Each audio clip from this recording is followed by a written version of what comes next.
Our gospel lesson this morning comes from Matthew 18, 21 through 35.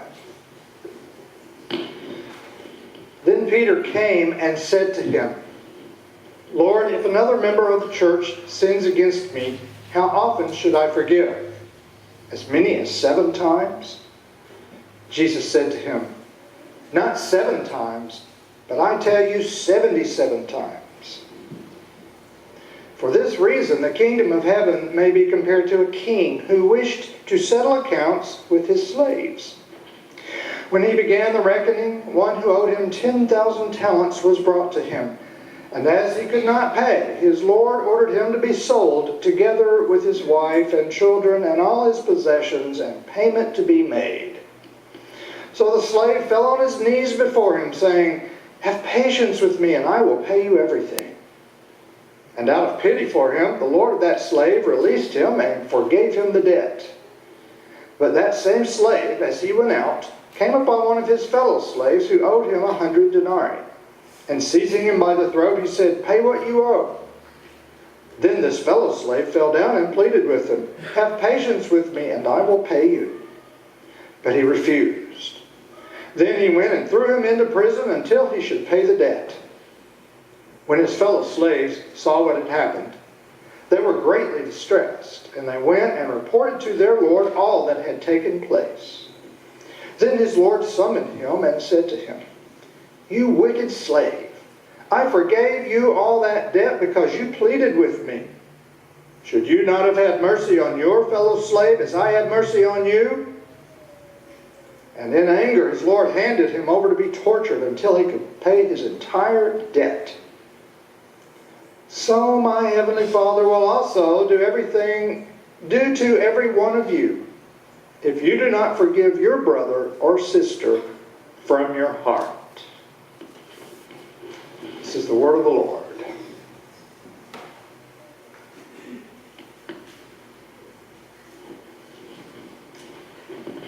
Well, as you know, or at least most of you know, I've had a week of study leave and a week of vacation. And we started out our vacation part spending a couple of days and nights at the Grand Canyon. I'd seen it years ago, but wow, it was just as exciting to see as it ever was. And Amy never had seen it, so she was thrilled to see it. Well, on the first night, we went to a program that was to be given by a park ranger, and the program was to learn about the Grand Canyon and maybe some of its geology. So we took a shuttle bus to the location, or at least thought that's where we were going.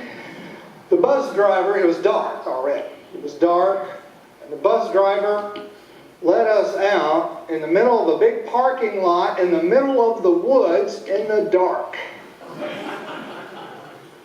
And we had no idea where to go. Right away, after the bus left, a man came along wielding a big old flashlight. And the three of us together finally found our way. It was an open-air venue in the middle of the woods in the dark.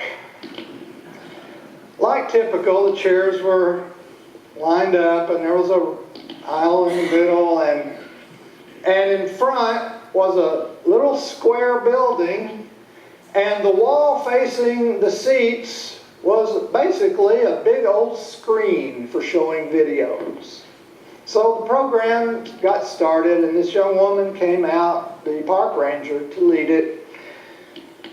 And there were going to be several short videos, and the first one was about the water system, the water ecology in the Grand Canyon area, which is so important because, it's so deserty and dry, and water is necessary for life.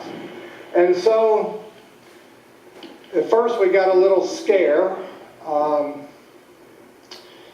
She said, Look, we're going to have a conversation about water, and wanted us to break up and tell our neighbor about water. And Amy and I looked at each other and said, Oh no, a workshop. We were on vacation. So Anyway, that didn't last long, and so she started the video. And the video froze right away. It did not get going. So she excused herself, went around to the back of the building, went inside, and whatever it was, the projector was in the building, shining its light onto the screen. Usually they're in front of the screen, but this one was behind the screen. Don't know that technology. Well, as soon as she went back there, we saw a bat flying around in the building all over the place, you know? Its shadowy body on the screen. And then we saw her shadowy face with that big characteristic park ranger round-rimmed hat walk across the screen. There goes her head across the screen in that shadowy way. And then back across. So we were kind of chuckling at that point.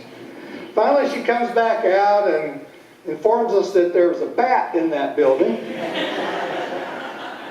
And so we thought we'd start that video, and it didn't start again. So we went through the same thing. And finally she appealed to someone in the audience. Is there a tech-savvy person out there who could help? Naturally it was a young guy. Stood up, went back there, and just like that, we fixed that machine, and off we went in the video. Saw the video, and then before we could see the next one, it started raining. And she had to cover the screen to protect it, so the program was over. Fortunately, it was just kind of sprinkling, and we found our way somehow to the shuttle bus and went back to our room. Well, it was kind of a fiasco, but there was something in the video that we saw that stood out to me. And I want to share that with you. It was a little piece of wisdom. It wasn't the greatest wisdom in all the world, but it was solid, you know, and it just sort of stuck in my mind. The narrator in the video was talking about the water and the ecology of the land that supports it. And at one point, the narrator said, when people have to go to the water, they respect it. But when water comes to the people, they disrespect it. When we go to the water, we have to experience the delicate ecology that supports the flow and the purity of the water. We have to treat it with respect. Imagine a steep cliff in the Grand Canyon and a little spring of water coming out from the wall of the cliff. It's supporting life and goes together with other little streams and supports plant life and animal life. But when the water comes to us, we don't know where it comes from. We just turn on the spigot or turn off the spigot.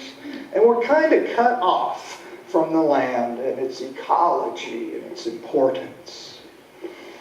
And then when we get cut off like that, we've been known in the past to turn a blind eye to destruction of the ecology, even though the purity of the water is necessary for the giving of life. So the reason I wanted to share that little bit of wisdom with you is to make this point. Just as going to the water breeds respect for the water, so going to God breeds respect for God. And just as having the water come to us may breed disrespect for the water, so having God come to us may breed disrespect for God. The notion of God coming to us is like the person who ignores their spiritual relationship, and we've all been in this position, I'm sure. I'm not trying to point fingers here at all, but just to raise up an important point. Just like we've been known to ignore our spiritual relationship with God until we're in a real jam and need God's help, then we turn on the spiritual spigot and appeal to God for help. A long time ago in my ministry, I was pretty new in it, a church member died tragically. He was well known in the whole county. I had people from all over the county calling me and giving their, extending their condolences. Well, he had grown children living in the area. They were in their 20s. They'd grown up in the church. They knew everybody. Everybody knew them. But they had not attended church for years. Like many of our grown children, right, in today's world. Well, the oldest, a young man, had a conversation with me before the funeral. In that conversation, he confessed to me that for a long time he had felt called to the ministry. And now he, with a lot of passion, he exclaimed that he was going to respond to that call and enter the ministry. And I tried to listen respectfully. And that young man was trying to cope with his father's tragic and unexpected death as well as he could. He was in need of God's help. But frankly, I was not surprised when, after the funeral, and then after days passed, and more days passed, and more days passed, he had returned to his old life. He had turned off the spiritual spigot until God would be needed again somewhere down the road. You turn on the spigot when you need God's help, but when the crisis is past, you turn the spigot off. And you learn nothing. Isn't it sad that the young man did not learn from his father's death and his need for God's help? He needed to come to terms with his relationship with God. And maybe he would know that he didn't have to turn on the spigot, but God was already there. God was already caring. He was very much like the slave in Jesus' parable who did not learn from being forgiven. How do you get a new lease on life and then just ignore it? So I kind of think of lack of respect for the water when it comes to us, spiritually speaking, as our refusal to learn from having received the spiritual water that gives us life. The slave did not learn from receiving the life-giving water of forgiveness. You know, he and his family got a whole new lease on life. His debt was forgiven. And getting a new lease on life is what forgiveness is about.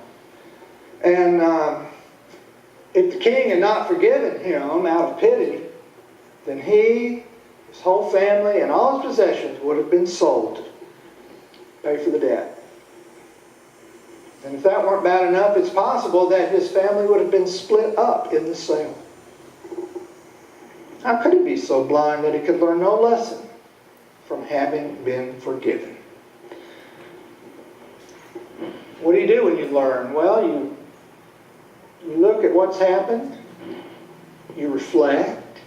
You think about it. You engage in some self-examination, and you think, you know, I've cared a lot about myself, but I haven't thought much about the needs of the people around me. And you know what? Since I know the value of forgiveness, maybe it's an opportunity for me to become a forgiving person too, because I know how valuable it is. The king had taught him forgiveness, And it was meant not only that he should be forgiven, but that he learn from that and become a forgiving person. How to forgive others.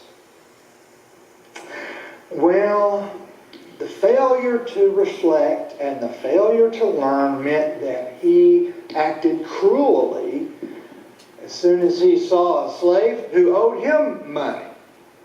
Grabs him by the throat and demands payment of just a little bit of money. And the slave pleads with him, just be patient and I'll pay it. But no, he had him thrown into prison until he should pay. Well, the other slaves saw it, and they did not like it. They knew what had happened.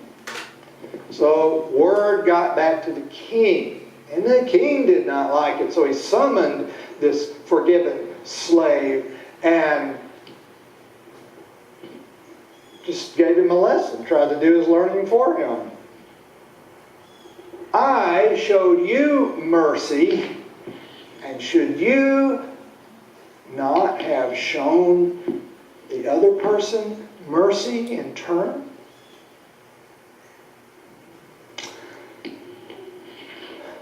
The king was angry and had him taken to be tortured till he should pay the debt. Well, after completing the parable, Jesus makes clear that the slave owner's perspective represents God's perspective in this parable. God says to us, should you not have had mercy on your fellow slave, as I had mercy on you? And just as God has forgiven us, seen in the cross, so we make forgiving others a normal part of our life. We internalize that and it becomes a real part of our life. Not just picking and choosing according to our personal wishes, but a genuine value that we live out every day in our lives. And so, God not only gives us a new lease on life, God teaches us to give others a new lease on life too. Not 7 times, but 77 times.